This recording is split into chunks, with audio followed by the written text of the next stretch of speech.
దయచేసి ఈ వీడియో అందరూ చూడండన్న.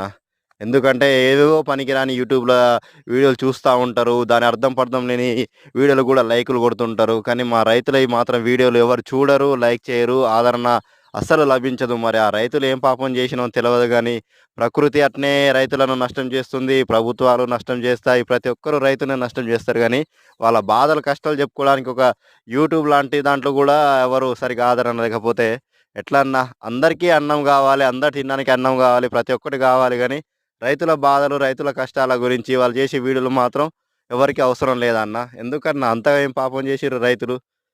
మనకు ఫాస్ట్ ఫుడ్ సెంటర్‌లున్నాయి గదా! బేకరీలున్నాయి. ప్రతి ఒక్కటి అనుకుంటారుగా అన్న. ప్రతి ఒక్క ముడి పదార్థం అన్నీ మన రైతులు పండించిన పంట ద్వారానేగా అన్న వచ్చేటియి. అక్కడ ఏమన్నా మిషన్‌లో, కంప్యూటర్‌లో డౌన్‌లోడ్ చేసేది కాదు గదా!